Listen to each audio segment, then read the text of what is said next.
Fala, torcida do Vascão, sejam todos bem-vindos. Bora aqui para mais um conteúdo, mais uma notícia pessoal, trazendo aqui para vocês as últimas informações do Vascão, que está na busca pela vaga na tão sonhada Libertadores para o ano que vem. Vai enfrentar agora o Fortaleza.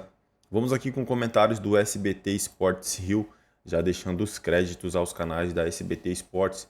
Torcedor vascaíno, se não é inscrito no canal, se inscreva, deixe seu like e o seu comentário, que isso faz uma enorme diferença. Agora, sem mais enrolação, bora pro conteúdo. Da vaga na Libertadores do ano que vem, o Vasco virou a página depois de perder o Clássico e agora foca na preparação para encarar o Fortaleza fora de casa. Olha só. Preparação intensa de olho em uma vaga na Libertadores. O Vasco já está se preparando para a partida contra o Fortaleza no sábado fora de casa. A derrota do Cruzeiro manteve o Cruz Maltino a apenas um ponto de distância do G8.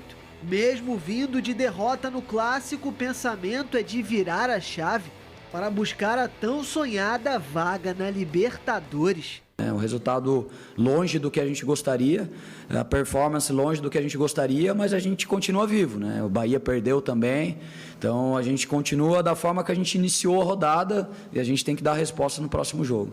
Uma das dúvidas na escalação está na ponta esquerda. Emerson Rodrigues foi barrado na última partida após faltar o treino e pode retornar à equipe. O Cruz Maltino segue na 9ª posição da tabela do Campeonato Brasileiro com 43 pontos. É uma sequência também difícil, né? Botafogo fora de casa, o Fortaleza também fora de casa, o terceiro colocado. Tá complicado, né? E o Emerson Rodrigues tá perdoado já, Pedrosa, ele volta? Perdoado... Pela esposa ou pelo clube? Não, pelo clube. Que ele foi perdoado, né? Assim, eu falei isso aqui até na live do meu canal. Pra mim, eu acho correta a punição, tá?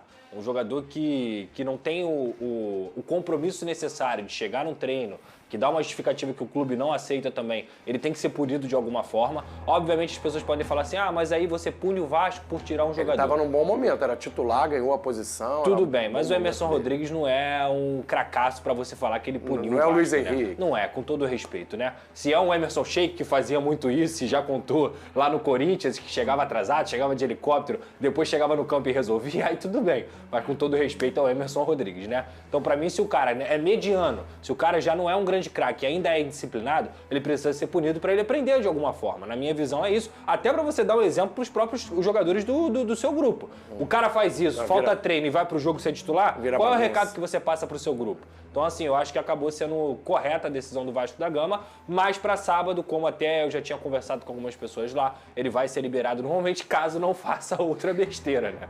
Então, assim, acho que para sábado ele, inclusive, deve ser o titular novamente nessa ponta esquerda, que sofreu muito contra o Botafogo na escolha do Rafael Paiva, completamente sem nexo pelo Jean Davi. Então, eu acho que nessa partida contra o Fortaleza, o Vasco vai ter vida difícil de novo. A tabela do Vasco não é nada fácil nos próximos 3 jogos. A tabela do Vasco só começa a ficar um pouquinho mais fácil nas 3 rodadas finais, que é Atlético Goianiense, Atlético Mineiro e Cuiabá. O Atlético Mineiro provavelmente pensando ou de ressaca da Libertadores ou triste pela Libertadores ali. E tem o Cuiabá também que vai estar rebaixado, o Atlético Goianiense já rebaixado, e ganhou inclusive o Atlético Mineiro ontem, né? Então, assim, acho que só melhora daqui a 3 jogos. Porque pega o Fortaleza, pega o Internacional em casa e pega o Corinthians na Neoquímica Arena. Então, os próximos 3 jogos vão ser pedreiras. Pedrosa, tá difícil. É bom ficar naquele seca-seca ali, torcendo para os brasileiros ganharem tudo. O bom do Vasco... Sul-Americana, Libertadores, é melhor você ir para outra frente. Se tem algo a se comemorar na rodada do Vasco, é que o Bahia e o Cruzeiro perderam, né? Então, os danos, eles ficam piores. E o próprio Atlético Mineiro. Também. Agradece ao Flamengo, agradece ao Vene aí. Ô, Vene, o Fluminense pega o Inter amanhã com grande problema. É isso aí, torcida do Vascão. Agora, pessoal, vamos aqui com comentários do canal Mundo Ed, canal do Edmundo na plataforma do YouTube. Vai lá, deixe seu like, se inscreva no canal do Mundo Ed também, que é um canal que informa também, traz o pós-jogo, né, o pré-jogo, um canal muito informativo sobre o nosso Vascão e com o ídolo aí, Edmundo. Agora, pessoal, sem mais enrolação, bora pro conteúdo. Na semana passada, até o jogo de ontem, né? A gente elogiou a atuação de um, a atuação de outro, elogiamos bastante a atuação do Payet. Agora o Eduardo está escrevendo aqui, Payet é uma vergonha, vagabundo, andou em campo. A palavra vagabundo, eu acho que não cabe, é pesada, porque a gente tem que respeitar o ser humano. Mas, de novo, ele se esconde. Quando o jogo é duro, é difícil, ele se esconde. Aí ele vai lá para o lado esquerdo, fica tocando de letrinha.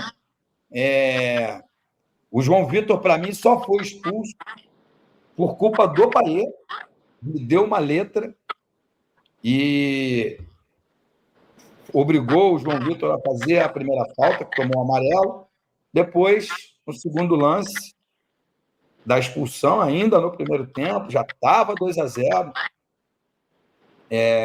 O João Vitor se viu obrigado a fazer a falta, senão, acho que era o Almada, né? E entrar sozinho com bola e tudo, como aconteceu diversas vezes com o Luiz Henrique, como aconteceu com o Igor Jesus.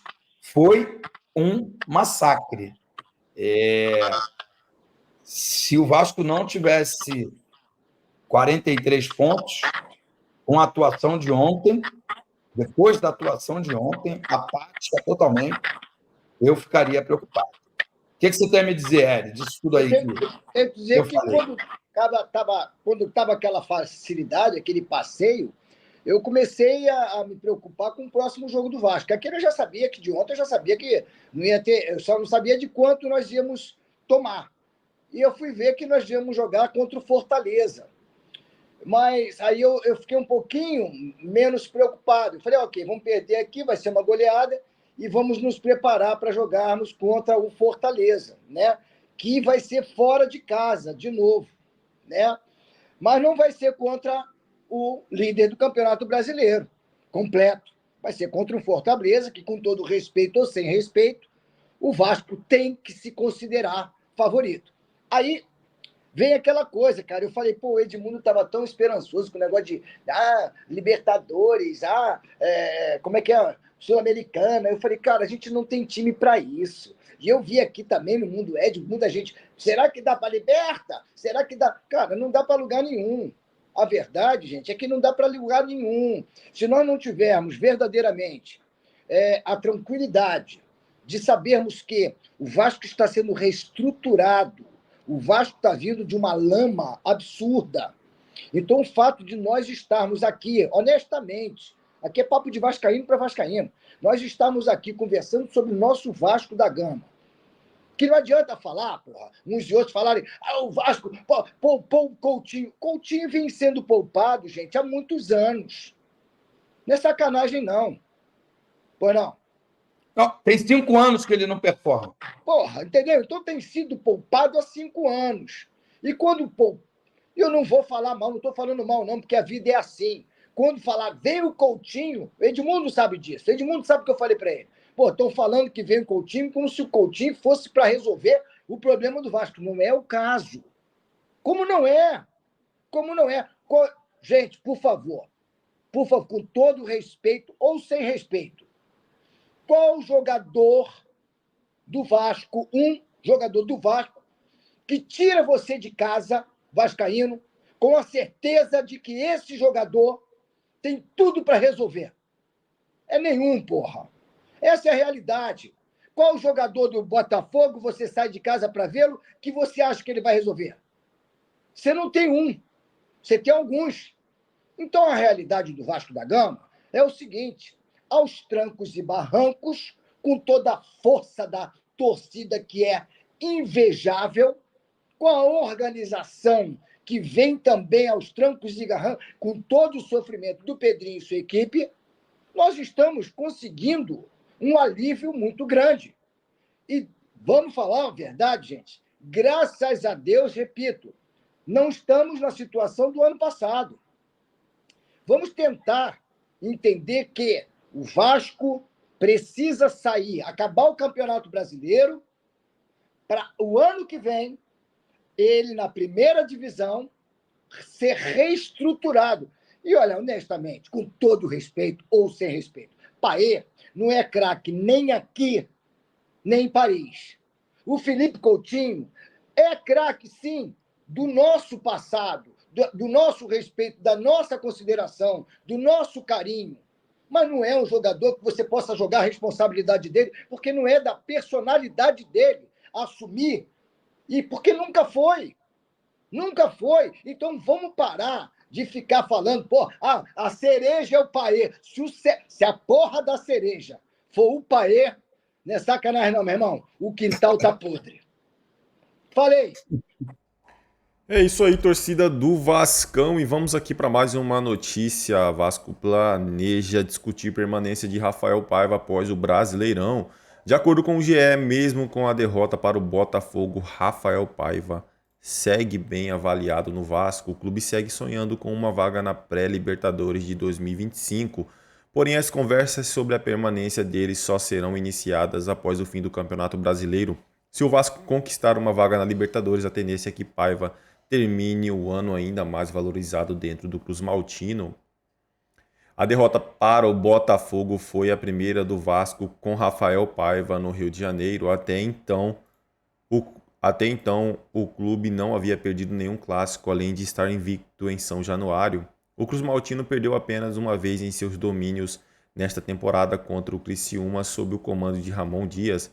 A expectativa do departamento de futebol é terminar o Brasileirão entre os 8 primeiros da tabela. A equipe está em nono, um ponto atrás do Cruzeiro, o 8º colocado. As lesões foram um dos fatores que Paiva precisou lidar para reformular a equipe ao longo da temporada, com perdas de Davi e Adson. Algumas pessoas ligadas ao elenco do Vasco compartilharam que um dos desafios de Rafael Paiva é lidar com um grupo diferente no vestiário. O GE ouviu de algumas pessoas ligadas ao elenco que um dos desafios de Paiva é lidar com grupos tão diferentes no vestiário, seja em termos de idade ou até nacionalidade. No entanto, o treinador tem uma boa aprovação entre os jogadores. Torcida do Vascão, vamos acompanhar aqui mais uma notícia. Rafael Paiva sairá do Vasco. Entenda a realidade do treinador. Desde que Rafael Paiva assumiu o comando técnico do Vasco, o rumo do clube na temporada mudou e os resultados foram, em sua maioria, positivos. Antes da zona de rebaixamento, o Cruz Maltino passou a maior parte do Brasileirão no meio da tabela, sem sustos de rebaixamento. Hoje disputa a vaga na pré-Libertadores.